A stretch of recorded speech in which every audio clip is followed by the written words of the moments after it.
We provide you the platform to turn your dreams into reality. Give wings to your aspirations with KR Mangalam University.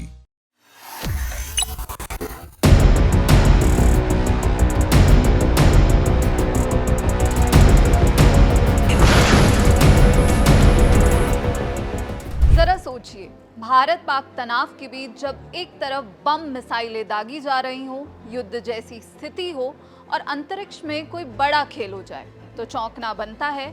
और वो खेल जब पाकिस्तान का दोस्त चीन ही कर दे तो चिंताएं और बढ़ जाती हैं। एक ऐसी खबर सामने आई है जिसने दुनिया को नए युद्ध का ट्रेलर दिखा दिया है। चीन अब एक खतरनाक तैयारी कर रहा है और रिपोर्ट्स में दावा किया जा रहा है कि चीन ने अब स्पेस में अपनी सेना खड़ी कर ली है। यानी अंतरिक्ष में 360 से ज़्यादा चीनी जासूसी सैटेलाइट मंडरा रहे हैं। हाल ही में चीन ने लो अर्थ ऑर्बिट में सैटेलाइट डॉग फाइट ड्रिल कर पूरी दुनिया को तो चौंकाया ही, अब यहाँ सवाल उठ रहा है कि पाकिस्तान से तनाव के बीच भारत के लिए क्या खतरा है। ये जानने से पहले चीन की तैयारी के बारे में आपको बताते हैं। हाल ही में चीन ने स्पेस में डॉग फाइट की ड्रिल की और ऐसा कहा जा रहा है कि साल 2010 तक चीन के पास केवल 36 सैटेलाइट थे, लेकिन अब ये नंबर बढ़कर करीब 1000 हो गए हैं और इनमें से 360 सैटेलाइट्स इंटेलिजेंस, सर्विलांस और रिकनेसेंस के लिए हैं। इसी के साथ चीन ने एक अलग एरोस्पेस फोर्स कमांड भी खड़ा किया है।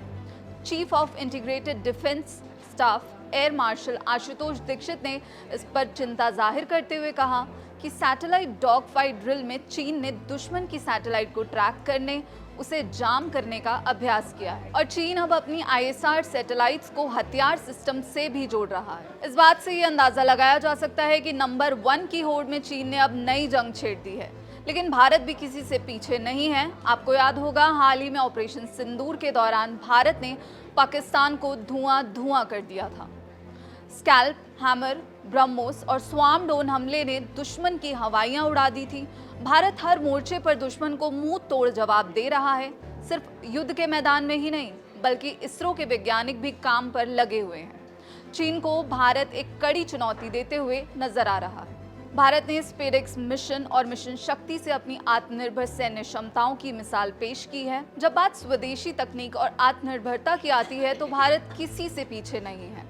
हाल ही में CDS अनिल चौहान ने कहा था, भारत जल्द ही मिलिट्री स्पेस डॉक्ट्रिन लाने वाला है जो अंतरिक्ष में अपनी संपत्तियों की रक्षा करेगा और कोई हमला होता है तो उसका मुंह तोड़ जवाब भी देगा।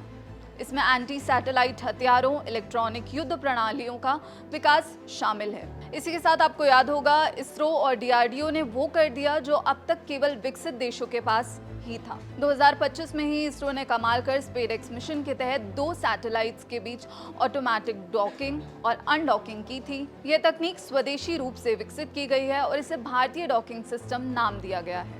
और भारत दुनिया का चौथा देश बन गया था जिसने यह उपलब्धि हासिल की थी। यह तकनीक भविष्य में स्पेस स्टेशन, युद्धकालीन satellite docking, on orbit repair में बड़ा रोल निभाएगी। इसी के साथ भारत ने 27 मार्च 2019 को एक और कमाल कर 300 किलोमीटर की ऊंचाई पर अपने ही सैटेलाइट को मार गिराया था। इससे भारत चीन, अमेरिका और रूस के बाद चौथा ASAT सक्षम देश बन गया था।